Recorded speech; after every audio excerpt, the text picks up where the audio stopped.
Packers win the NFC North, and their next game will be Sunday. And I was looking at the start time and the temperature. Start time to face the Niners is 4:40 Eastern. The high that day is going to be 8 degrees. Low of -6. Let's bring in Aaron Rodgers, the Packers quarterback, back on the show. Do you care about the weather on Sunday? Well, I think that no one in Green Bay is going to complain if it's really cold. I'll tell you that much. But does it affect you? If as a quarterback, if I said you could have 32 and sunny, but then Colin Kaepernick's going to get the same weather conditions, or you could have 8 degrees as a high, what would you want? That's a loaded question because as a quarterback, you always enjoy games you can feel the football and no wind. But when you play in Lambeau, you get used to windy conditions, frigid. The ball has a different feeling to it. It's pretty difficult at times to be effective throwing the ball, but that's why we have that Lambeau Field advantage. So I'm going to say 8 degrees.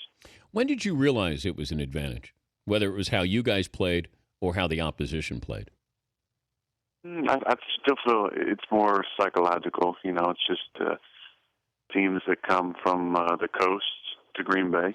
You know, we have the temperatures in our field and our fan base. I think that's the main issue. You know, we don't obviously spend. We're not all from Wisconsin, so it's not like there's some advantage like that. We're all from all over the place, but we do practice in this weather all the time, and I think we get a little bit better at dealing with it. How nervous were you on Sunday? I was a little nervous to take the first shot. I hadn't got hit in a long time. It was kind of the preseason nerves where you just you want to take the first hit and then you kind of get into your rhythm, and that kind of happened for me. Although the first major hit would seem to be a slightly late hit. Did you complain? But I didn't complain.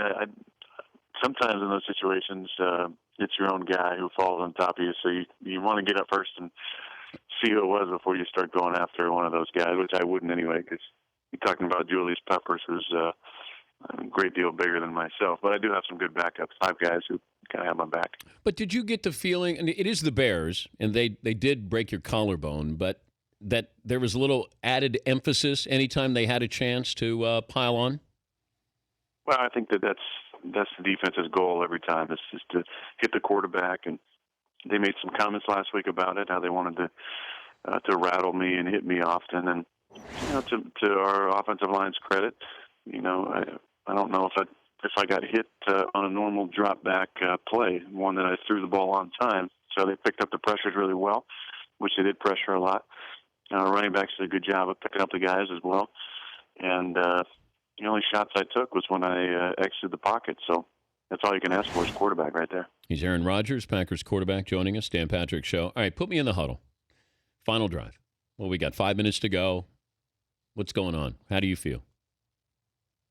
I feel real confident. I think the guys were confident as well. When you're backed up like that on our own 13, I believe, we talked about just getting the first down and then getting to a rhythm. And it was definitely a drive that lacked rhythm. We had a 4th and 1 play where we urged Mike to let us go for it. He decided to go for it. We run on big personnel. We're lined up in the wrong formation. The tight end comes over. We have to move him up on the ball. I looked up at the clock. There was 2 seconds on it, and it's 4th and inches. And he just kind of praying we can get it, and we somehow get that one. Then we have a weird situation with about a minute and a half where something comes onto the field after I think there was a ball that was thrown on the field that kind of mixed up the rhythm, and then missed a pass on 3rd down to Jordy that would have put us down there in field goal range. Then we have 4th down. They check to an all-out blitz. We make a protection adjustment that not everybody gets. Smart fullback John Kuhn comes across and cuts Peppers, and I'm able to do. Did we lose Aaron? Oh, you there? I think we've lost. I'm here, yeah. Oh, there. Oh, okay. That was a dramatic pause there by you. I was actually rambling there for a while. No. You were good. I heard that. But then after the block by Kuhn, he cuts Julius Peppers and you make the throw, and then you went, and then you left us hanging. That was to allow your producers to insert the crowd noise there. Well, they're yelling at you. I think Bears fans are going, "Oh no!" But then you see, I mean, 4th and 8, you're not supposed to get that kind of coverage there. I mean, it's not supposed to happen. So you realize there's a blown coverage there. Like you saying, how can he be that wide open? Yeah, that's why I had to, out of my peripheral, make sure that the outside guy wasn't over the top for some reason. Because as you watch the replay, Conti actually, was playing the sticks and then moved out to his right, and Bowman was playing his guy, which obviously left Randall, who wasn't supposed to run that route, left him open down the seam. But he saw Conti just kind of he was going to jump a route, or he was sitting on something, and then all of a sudden he just said, "Wait a minute, I'll just blow right by him." Yeah, he did. He saw him at the sticks. I think he was going to loop around the top of him and come back out.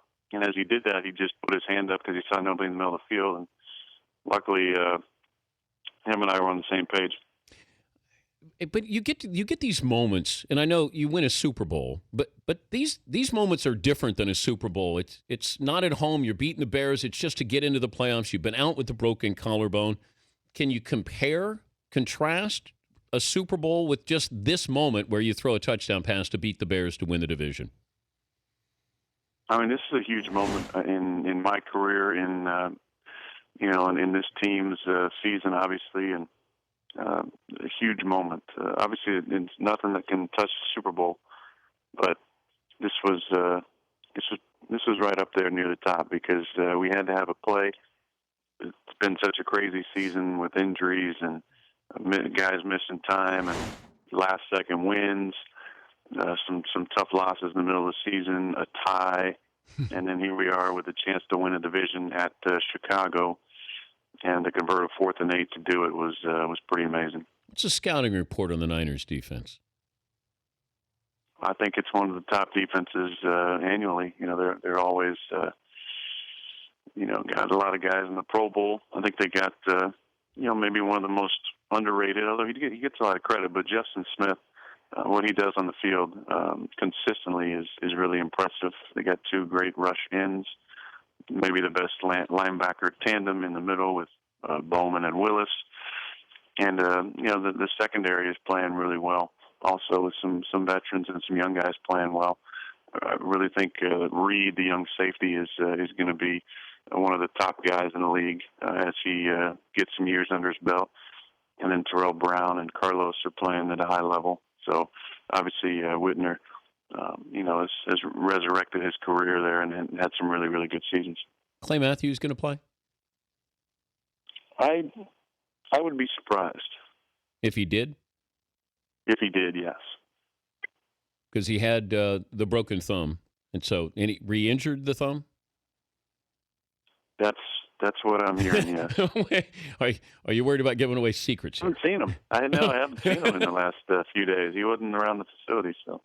Oh, you don't text him to say how's the thumb, or certainly could use you to go after Kaepernick, that kind of thing? I don't know if he's doing a lot of texting unless that's part of his rehab. Maybe he has somebody who is a designated texter for him. Probably does. The mustache, so it's gone for good, right? Yes. Yeah, it's bad. Bad isn't good?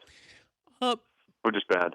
Wow. Bad isn't good. No, I think not even badass either. I think it was just... I seem to remember some of your acting debuts with a mustache. Am I right? Was that a shout out to me that you wore a mustache, since I've had mustaches in my Sandler movies? No, I was just wondering, was that a real mustache or was that a fake mustache? Fake, but see, I am an expert on these, so therefore I can talk about somebody's mustache. Yeah. Would you ever dye your hair?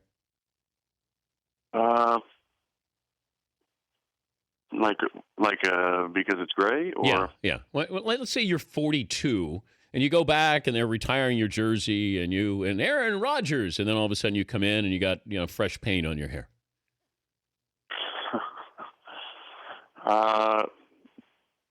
I would use just for men. I don't know about the hair. Probably not. Well, you say that now, but trust me, in a decade when we're talking, and you'll go, you know what? You're right about it. I mean, there's nothing wrong with admitting that you dye your hair. You just have to. There's some stuff now that puts a little bit of color back in, right? But leaves some of the gray. Wait, are you doing a commercial here? Is there some people on your staff? Is there some people on your staff that are using McLovin? Using this stuff? McLovin does use paint. I did for the last couple of years at ESPN, and then I realized HD. You know, you can wear a helmet, but my helmet was my helmet, and people knew that I had paint on there, so it wasn't good. It was kind of humbling. I think you're doing okay, buddy. Thank you. I appreciate that. Hey, good luck in the playoffs, and thanks for joining us. You bet. All right. It's Aaron Rodgers, Packers quarterback. Serious question, The Dan Patrick Show, weekday mornings on Audience.